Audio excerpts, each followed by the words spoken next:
Hi అండి, welcome back to SNR creations. ఈరోజు చాలా స్పైసీగా, టేస్టీగా, ఈజీగా ఉండే నాటుకోడి చికెన్ ఎలా చేసుకోవాలో చూద్దాం. ముందుగా నాటుకోడి చికెన్ చేసుకోవడానికి స్టవ్ మీద ఎండు కొబ్బరిని ఇలా కాల్చుకొని పక్కన పెట్టేసుకోండి. కొన్ని ధనియాలను కూడా వేయించుకొని పక్కన పెట్టుకొని, ఒక 8-9 వెల్లుల్లి తీసుకొని ఈ 3 కూడా చల్లారిన తర్వాత మిక్సీలోకి వేసుకొని గ్రైండ్ చేసుకొని ఇలా మసాలా తయారు చేసుకొని పక్కన పెట్టేసుకోండి.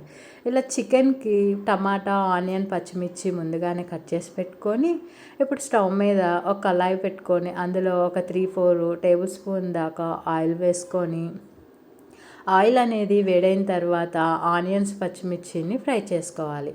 ఈ ఆనియన్స్, పచ్చిమిర్చి ఫ్రై అయ్యేలోపు పక్కన చికెన్ తీసుకున్నాం కదా, ఆ చికెన్లోకి అల్లం వెల్లుల్లి పేస్టు, కొద్దిగా ఉప్పు, పసుపు వేసుకొని బాగా కలుపుకోవాలి. చికెన్ మొత్తానికి పీసెస్కి పట్టేలాగా కలుపుకోవాలి.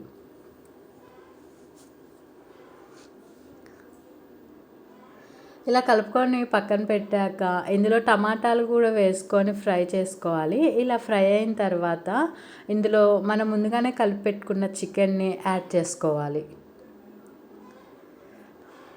యాడ్ చేసుకొని ఇలా మంచిగా గ్యాస్ని మీడియం ఫ్లేమ్లో పెట్టుకొని కలుపుకోవాలి.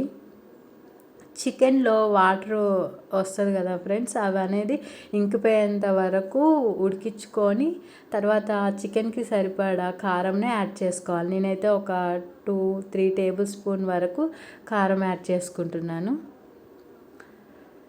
నాన్ వెజ్ అంటే కారం ఉంటేనే టేస్ట్ బాగుంటుంది కాబట్టి కొంచెం ఎక్కువ వేసుకుంటేనే బాగుంటుంది.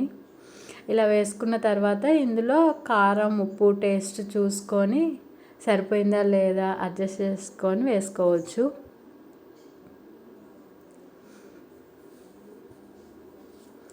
నాటుకోడి చికెన్ అంటే కొంచెం టైం పడుతుంది ఉడకడానికి కాబట్టి బాగానే ఉడికించుకోవాలి. ఉప్పు సరిపోలేదు కాబట్టి నేను కొంచెం వేసుకున్నాను. ఇలా కలుపుకున్న తర్వాత మనం ముందుగా ప్రిపేర్ చేసి పెట్టుకున్నాం కదా ధనియాలు, ఎండు కొబ్బరి, వెల్లుల్లి, మసాలాని యాడ్ చేసుకోవాలి. కొబ్బరి అనేది యాడ్ చేయడం వల్ల కూర అనేది మంచిగా గుత్తగా వచ్చి టేస్ట్ కూడా బాగుంటుంది ఫ్రెండ్స్. అందుకే ఇలా మసాలా ప్రిపేర్ చేసుకొని వేసుకుంటే బాగుంటుంది.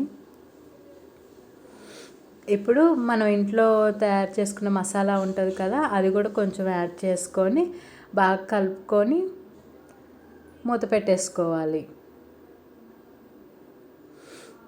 ఇలా మూత పెట్టేసుకున్నాక చికెన్ అనేది కొంచెం ఉడికిన తర్వాత కొద్దిగా వాటర్ అనేవి యాడ్ చేసుకోవాలి మన గ్రేవీ కోసం అనేసి.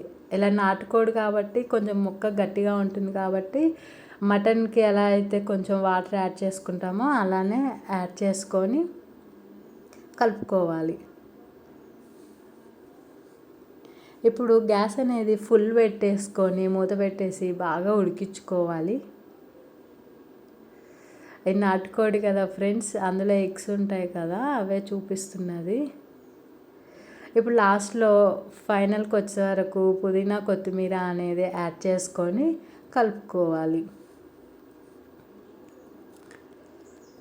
ఇలా కలుపుకున్నాక ఒక 5 నిమిషాలు 10 నిమిషాలు ఉంచుకొని గ్యాస్ ఆఫ్ చేసుకుంటే మన ఎమ్మీగా ఉండే నాటుకోడి చికెన్ అనేది ఫుల్ టేస్టీగా, అసలు స్పైసీగా తింటుంటే తినాలనిపిస్తుంది ఫ్రెండ్స్. మీరు కూడా ఒకసారి ట్రై చేయండి, చాలా టేస్టీగా వస్తుంది. ఓకేనా ఫ్రెండ్స్, ఈ వీడియో కనుక మీకు నచ్చినట్టయితే లైక్ చేయండి, షేర్ చేయండి, కామెంట్ చేయండి, సబ్స్క్రైబ్ కూడా చేయండి. Thank you for watching SNR creations.